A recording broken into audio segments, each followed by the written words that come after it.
United boys welcome back to the channel. दोस्तों, Marcus Rashford, Andre Onana दोनों अगले साल यूनाइटेड में रह सकते हैं, ऐसी खबरें आ रही हैं। And I just feel for Ruben Amorim, जो चाहता है मुझे नए प्लेयर्स मिले। I feel for you as fans, you want to see new faces, जो एक नई जर्नी पे हम जाएं, और हमारे पास वही पुराने प्लेयर्स हैं। दोस्तों, इसके बारे में बात करेंगे। साथ ही साथ स्पर्स को एक मेजर झटका लगा है इंजरी का, उसको टच करेंगे। हमारे कुछ प्लेयर्स इंजरी से वापस आ रहे हैं। चेल्सी से रिलेटेड एक प्रेस कॉन्फ्रेंस थी, रूबन एमरिम ने कुछ इंटरेस्टिंग कमेंट्स दिए हैं। साथ ही साथ मेरी अपडेट है कुछ प्लेयर्स पे जो ऑलरेडी अवेलेबल हैं अब चेल्सी के अगेंस्ट हमारे स्क्वाड में। एल्वारो फर्नांडिस, जिनको याद है भाई, ये हमारा लेफ्ट बैक था जो इसको हमने बेनफिका में बेचा था, and he could be going to Real Madrid. Marca की रिपोर्ट आई है, बहुत इंटरेस्टिंग थॉट्स हैं उस पे, वो सुनना। और साथ ही साथ अ लिटिल बूस्ट गर्नाचो के ट्रांसफर से रिलेटेड। सो काफी कुछ है इस वीडियो में बात करने के लिए। आई होप आपको पसंद आएगी तो प्लीज लाइक करके अपना सपोर्ट जरूर दिखाना। सब्सक्राइब नहीं किया तो कर लेना, और कमेंट करके अपने थॉट जरूर बताना। और दोस्तों, वीडियो स्टार्ट करने से पहले, टॉपिक्स में घुसने से पहले मैं आपको ये बता दूं, मेरी कोशिश है कल दोपहर में इंडिया के टाइम पे 4:30 बजे के आसपास हम लाइव स्ट्रीम करेंगे, बहुत छोटी सी आधे घंटे की। सारे न्यूज़ टॉपिक्स को कवर करेंगे और बेसिकली मैं आपके ओपिनियन जानना चाहूँगा कुछ टॉपिक्स पे, और साथ साथ हम चेल्सी के गेम से पहले बेसिकली बिल्डअप करेंगे। सो अगर आप जुड़ पाओ तो जुड़ जाना, कल की लाइव स्ट्रीम में 4:30 बजे होगी। And let's start the show. Marcus Rashford, hero, Aston villa, United born and bread, right now. News उससे रिलेटेड ये आ रही है, और अचानक से बहुत सारे आउटलेट्स ने, सैमुअल लेकहर्स्ट ने अपडेट दी हैं, टेलीग्राफ से अपडेट आ रही हैं, और भी बहुत सारे जगहों से उसकी अपडेट आ रही है। क्या अपडेट आ रही है? पहली तो ये कि 40 million pound is the money. United इतना ही मांग रही है, 40 मिलियन पाउंड दे दो इस प्लेयर को, जो क्लब चाहिए वो ले जाए। और इंटरेस्टिंगली ऐसे रूमर्स आ रहे थे कि Aston villa has a first right of rejection. अगर बहुत सारे क्लब्स आते हैं और एस्टन विला कहती है जब तक हम मना नहीं करेंगे तब तक कोई और साइन नहीं करेगा, ऐसा कुछ भी नहीं है क्लॉज में। सो ये मिथ जो था वो डीबंक हो चुका है। United can sell Marcus Rashford at 40 million pound to any club. अगर एस्टन विला भी है वहीं पे, बार्सिलोना भी 40 मिलियन दे रही है। रैशफोर्ड चाहेगा मैं एस्टन विला नहीं जाना चाह रहा, डील क्लोज। यूनाइटेड कहेगी हम एस्टन विला नहीं बेचना चाह रहे, डील क्लोज। तो एस्टन विला के कंट्रोल में बहुत ज्यादा कुछ इसमें है नहीं।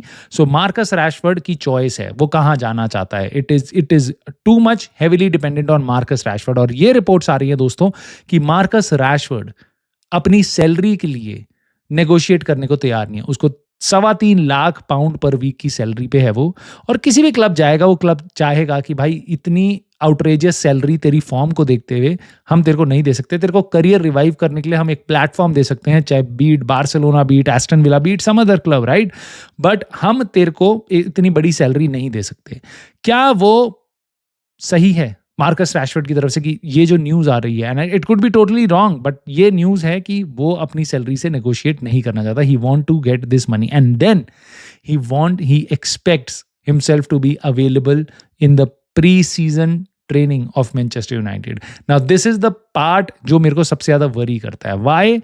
बिकॉज मुझे साफ सीधा दिखाई देता है भाई, रूबन एमरिम का सिस्टम मैंने देख लिया, और मुझे दिखाई दे रहा है कि जो करंट सेट ऑफ प्लेयर्स हैं वो स्ट्रगल कर रहे हैं इतनी इंटेंसिटी मेंटेन करने के लिए जितना रूबन एमरिम का सिस्टम डिमांड करता है, और जो इसमें काइंड ऑफ फॉलो भी कर रहे हैं अपनी नई नई पोजीशंस पे आने के लिए, उन प्लेयर्स को टाइम लग रहा है ना। मार्कस रैशफोर्ड ने ये सिस्टम नहीं खेला, ये इस सिस्टम में किसी भी पोजीशन में एज सच सूट नहीं करता, ना नंबर 10 में, नॉट एज अ स्ट्राइकर, ना आउटराइट विंग बैक।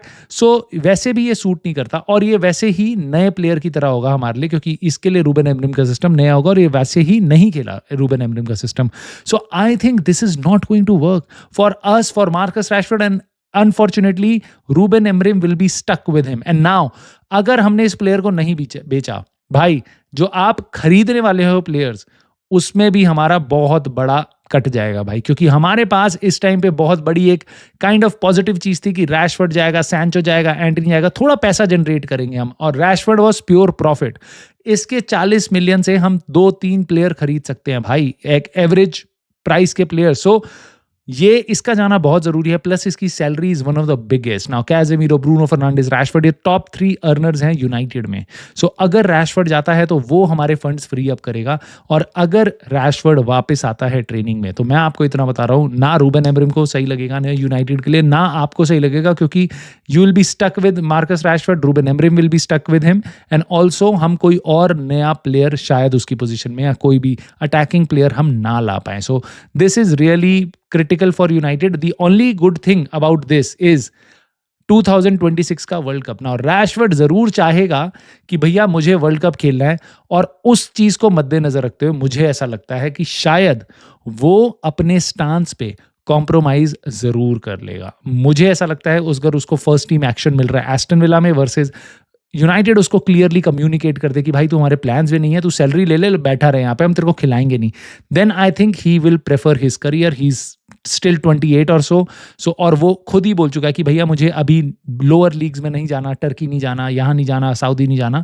तो आई थिंक ही प्रेफर्स हिज करियर। इंग्लैंड की टीम में आना चाहेगा, बहुत बड़ा वर्ल्ड कप है 2026 में, उसमें जाना चाहेगा। तो आई think he will want to go out of United, जहां पे उसको फर्स्ट टीम फुटबॉल मिल पाए, और वो अपनी सैलरी के साथ नेगोशिएट करने के लिए तैयार हो जाएगा कम जून, जुलाई और August. Now let's see how this story unfolds, and let's see how Onana unfolds.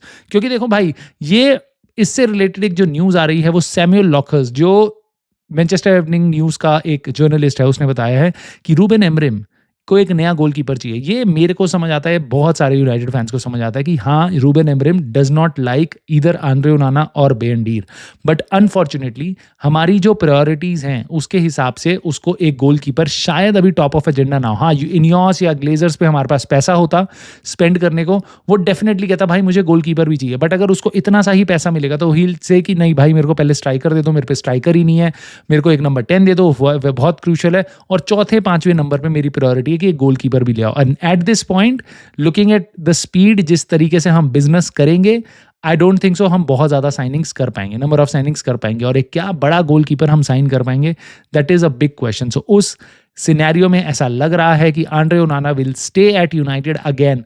Marcus Rashford, Andre Onana, they stay at United. I think we are cutting our managers legs कि भाई तू manager तो है, तू नया system खिला, but player तेरे को पुराने ही मिलेंगे, and then when you end up 12th in Premier League, people will start calling for your name कि भाई अब नया मैनेजर चाहिए हमें, हांजी फ्लिक लाओ, नेगल्समैन लाओ, रूबन एमरिम आउट। मुझे लगता है कि भाई ये प्लेयर्स बिल्कुल जाने चाहिए, रूबन एमरिम को नए प्लेयर्स उसके हिसाब से मिलने चाहिए, उसके सिस्टम के हिसाब से, और बेसिकली अच्छे प्लेयर्स मिलने चाहिए जिनके साथ वो परफॉर्मेंस ले पाता है, और ये हमें सेटबैक करेगा। ना आई विश हमारे पास अच्छे सेट ऑफ ओनर्स होते जो ये डील्स करवा पाते, और पिछले सालों की कमियां भी हम नहीं होती। हम बहुत ही बर्डन में हैं, हम बहुत ही गंदी सिचुएशन में। आई जस्ट विश अगेन यार कि यूरोपा लीग जीत जाए हम, ताकि हमारे पे कुछ मनूवर करने के लिए स्पेस हो, कुछ पैसा आए हमारे हाथ में। यूरोपा लीग जीतने के लिए एक गेम जीतना बहुत जरूरी है, स्पर्स के अगेंस्ट फाइनल, राइट नाउ। अच्छी बात यह है, नॉट अच्छी क्योंकि इंजरी से रिलेटेड है, बट स्पर्स के कुछ प्लेयर्स इंजर्ड हो गए हैं भाई। जेम्स मैडिसन के बारे में आपको पता था, जेम्स मैडिसन इंजर्ड है, फाइनल नहीं खेलेगा। कुलुसेव्स्की के बारे में पिछले 1-2 दिन से रिपोर्ट्स आ रही हैं कि उसकी एक छोटी सी सर्जरी हुई है, and it can take a little bit more time for him to recover. I don't know कितना टाइम, बट इतना ज़रूर है कि वो 5 दिन बाद, 1 हफ्ते बाद एक फाइनल के लिए रेडी तो नहीं होगा, राइट। और कुलुसेव्स्की उनका one of the best player है going forward. Now you take Kulusevski out of the game, Madison out of the game, and then you start wondering Spurs के पास गोल स्कोरिंग चांसेस और players कितने हैं। ये उनके main players हैं भाई attacking के, ठीक है। इट्स लाइक कि आप कह रहे हो यूनाइटेड को अटैक करना है और आपने काइंड ऑफ ब्रूनो फर्नांडेज और उनका गर्नाचो ले लिया, सो अटैकिंग ऑलरेडी लुक्स वीक, ठीक है। सो कुलुसेव्स्की उनके लिए इंपॉर्टेंट प्लेयर था, मेडिसन उनके लिए इंपॉर्टेंट प्लेयर था। इसके कारण मुझे जरूर दिखाई दे रहा है कि स्पर्स को एक डिसएडवांटेज है। साथ साथ भाई उनका ह्यून-मिन सॉन्ग जो उनका ग्रेटेस्ट प्लेयर रहा है पिछले हैरी केन के साथ साथ पिछले 8-10 सालों में, वो भी इस टाइम पे फॉर्म पे नहीं है। He is also coming back from injury, उसका सीजन बहुत ही खराब गया। So I am kind of happy with this, although उनके डिफेंस की जितनी भी इंजरीज थी वो सारी ऑलमोस्ट खत्म हो गई हैं, सारे प्लेयर्स उनके वापस आ गए हैं, वेंडरवान से लेके क्रिस्टियन रोमेरो तक। But this is a little bit of a big boost for United. And also कल का जो गेम होगा भाई चेल्सी के अगेंस्ट, और उधर चल रहा होगा एस्टन विला का अपना गेम, दोनों के गेम है फ्राइडे को, आप तो वो जरूर देखना।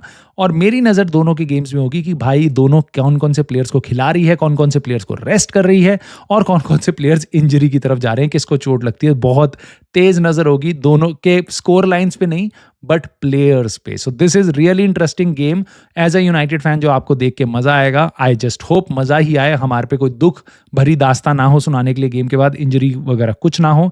Let's hope for that. And दोस्तों, रूबेन एमरिम ने कल के गेम के लिए कुछ इंपॉर्टेंट बातें बोली हैं जो आपके जानना बहुत ज़रूरी है। उसने बोला भाई मैं स्ट्रॉन्ग लाइनअप के साथ जाऊँगा। एग्जैक्टली उसके वर्ड्स नहीं है बट उसने बोला है कि मैं ऐसा नहीं कर सकता कि 8-9 दिन तक मेरे प्लेयर्स गेम ना खेलें। That is going to be bad for final. They need to play. Now, unfortunately, we can only have 5 substitutes, right? So, अगर वो प्लेयर्स को 8-9 दिन तक फाइनल में से पहले खेलने के लिए चाहता है कि भाई वो खेलें 8-9 दिन बिना गेम के ना रुके, तो इसका मतलब उसको पूरी फर्स्ट फुल टीम खिलानी पड़ेगी, राइट? क्योंकि फाइनल है 21 मई को, लास्ट गेम हम खेले थे 11 मई को, बीच में ये गेम आ रहा है 16 मई को, राइट? सो वो अगर नहीं चाहता कि 8-9-10 दिन प्लेयर बिना खेले जाएं, तो इसका मतलब उसको फर्स्ट टीम खिलानी पड़ेगी, अपनी पूरी टॉप सबसे सॉलिड टीम खिलानी पड़ेगी कल, और उसमें से वो 4-5 प्लेयर्स को ही सब्स्टिट्यूट कर सकता है, राइट? सो अब हमारा इंजरी के रिस्क बढ़ते हैं, बट ऑफ कोर्स फिटनेस के लिए, मैच शार्पनेस के लिए उसको सारे प्लेयर्स को खिलाना पड़ेगा। और अगर हम 4-5 जनों को सब्स्टिट्यूट करते भी हैं तो हम पे बहुत सारे ऐसे प्लेयर हैं जो पूरा 90 मिनट्स खेलेंगे। और आई एम जस्ट वरीड कि आई जस्ट होप भाई कि यहाँ पे इंजरीज ना हो। आई डू अंडरस्टैंड उनकी मैच शार्पनेस के लिए इंपॉर्टेंट है, एंड आई थिंक अगर रूबेन एमरिम की ऐसी सोच है तो पोस्टेकोग्लू भी ऐसा ही कुछ सोचेगा, because football is football, players are players. तो शायद स्पर्स भी ऐसा करेगी। So it would be very interesting to see कल का लाइनअप क्या होगा। एक पॉजिटिव न्यूज यूनाइटेड के लिए ये है भाई कि Ayden Heaven is back in the squad. काफी दिनों के बाद भाई वो player back in the squad है, और साथ ही साथ टोबी कॉलियर, इंटरेस्टिंग, बहुत ही बढ़िया टैलेंटेड मिडफील्डर, बट उसका इंजरी रिकॉर्ड अच्छा नहीं लग रहा मुझे अभी तक। सो ये दोनों के दोनों स्क्वाड में वापस आ चुके हैं, विच इज गुड। एक स्क्वाड के प्लेयर के बारे में आपको और बताता हूं, गर्नाचो, जिस पे यूनाइटेड फैंस काफी स्प्लिट हैं, कुछ चाहते हैं उसको बेचना, कुछ चाहते हैं नहीं उसको रखना। अगर यूनाइटेड उसको बेचती है तो हल्का बहुत पॉजिटिव न्यूज है, क्योंकि Garnacho is set to be recalled to the Argentinian football team. Now अगर उसको फुटबॉल टीम में, अपनी नेशनल फुटबॉल टीम में बुलाया जाता है, that two world champions, right, Argentina. So अगर यूनाइटेड उसको बेचने जाती है तो that can bump up his price, maybe 2-4-5 million उससे ही बढ़ जाती है वैल्यूएशन। अगर कोई बड़ी टीम में प्लेयर जा रहा है और एक्चुअल में उनके लिए स्टार्ट कर रहा है, सो वैल्यूएशन बढ़ जाती है, प्लेयर की रिकॉल वैल्यू बढ़ जाती है, बेसिकली प्लेयर की वैल्यू बढ़ जाती है वहां पे। So this is good for United in any case. साथ ही साथ एक प्लेयर और है भाई, यूनाइटेड में रहा करता था, वो अल्वारो फर्नांडिस, और बहुत से यूनाइटेड फैन कह रहे थे भाई इसको क्यों बेच रहे हो बेनफिका को, बट हमने उसको बेच दिया।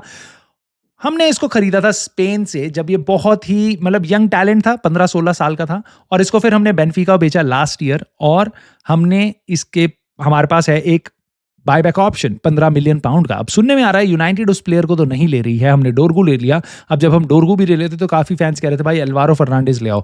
अब ये हो सकता है कि प्लेयर ही नहीं आना चाहता इंग्लैंड, नॉट जस्ट उसको प्रॉब्लम है मैनचेस्टर यूनाइटेड से, but may be he does not like to be in England, क्योंकि बहुत से प्लेयर पास में भी ऐसा हुआ है भाई, इंग्लैंड का वेदर, इंग्लैंड की चीजें उनको सही नहीं लगती। स्पेन, पोर्चुगल, बहुत अच्छे वेदर से तुम आते हो, they don't want to go back to England जहां का वेदर अच्छा नहीं है। दोस्तों, ये प्लेयर जा सकता है रियल मैड्रिड। रियल मैड्रिड उसका रिलीज क्लॉज ट्रिगर करने की बात करी है, और पिछले कुछ दिनों में अगर आप ट्रेस कर रहे हो बेसिकली फब्रिज़ियो रोमानो की अपडेट्स, तो वो बार बार कह रहा है कि भाई डीन ह्यूसन को लेने वाले हैं वो, और साथ ही साथ एक लेफ्ट बैक को बिल्कुल टारगेट कर रहे हैं वो, और जो उनका अभी लेफ्ट बैक है लूकास वास्केज, उसको वो ऑफलोड करने की कोशिश करे। वो जाने वाला है, वो एंड ऑफ द सीजन उसका शायद कॉन्ट्रैक्ट खत्म होता है, वो जाने वाला है। So Alvaro Fernandez is one of the top targets जिसको वो देख रहे हैं। 50 मिलियन यूरोज का, यानी 42 मिलियन पाउंड का उसका रिलीज क्लॉज है, जो शायद वो ट्रिगर करेंगे, और अगर वो ट्रिगर करेंगे प्लेयर को तो बहुत अच्छी टीम मिल जाएगी रियल मैड्रिड को एक बहुत अटैकिंग बढ़िया फुल बैक मिल जाएगा, और यूनाइटेड को थोड़ा पैसा मिलेगा, क्योंकि यूनाइटेड के लिए उस डील में एक कैशबैक है बेसिकली। अगर कोई और क्लब आके तुम्हें इस प्लेयर को खरीदता है तो हमें सेल ऑन क्लॉज में कुछ पैसा मिलेगा। कितना exactly I don't know, but it would be a decent amount. उतना ही पैसा मे बी जितना चेल्सी का जो पेनल्टी होगी जब वो जेडन सांचो को भेजेंगे वो हमें मिलेगा। सो दोस्तों काफ़ी कुछ होने वाला है आने वाले दिनों में। कल हम मिलेंगे वापस लाइव स्ट्रीम में, तो आप प्लीज़ चैनल को सब्सक्राइब कर लेना, क्योंकि कल की स्ट्रीम में सारे हम वही कमेंट्स लेंगे जो सब्सक्राइबर्स के होंगे। और there is so much content that is coming in this channel, आपको पसंद आएगा। आई होप लाइक कर देना वीडियो को, कमेंट करके अपने थॉट जरूर बताना इन टॉपिक्स पे, रैशफोर्ड, ओनाना और बाकी सब पे। And I will see you soon in the very next video.